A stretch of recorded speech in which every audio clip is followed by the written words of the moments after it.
Cup کی trophy کا تنازع اب تک حل ہی نہ ہو سکا۔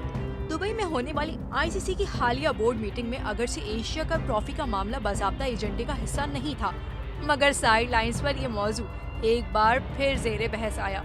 پاکستان اور بھارت کے درمیان ایشیا کپ 2025 کی فاتح ٹرافی کا تنازع اب صرف ایک کھیل کی علامت نہیں رہا، بلکہ کھیل کے احترام اور اسپورٹس مین اسپرٹ کی اصل روح کا امتحان بن چکا ہے۔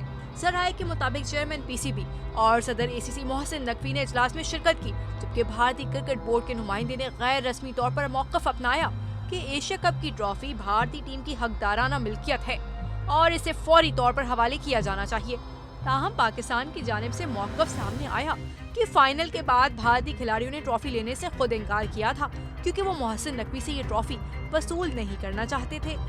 ICC نے صورتحال کو سلجھانے کے لیے ایک خصوصی کمیٹی تشکیل دی، جس کی سربراہی عمان کرکٹ بورڈ کے چیئرمین پنکج کھمجی کریں گے۔ کئی بورڈ ممبران نے اس بات پر تشویش ظاہر کی کہ اگر فائنل کے بعد بھی فاتح ٹیم کو ٹرافی نہ ملے تو یہ کھیل کے نظم و نسق پر منفی تاثر ڈالتا ہے۔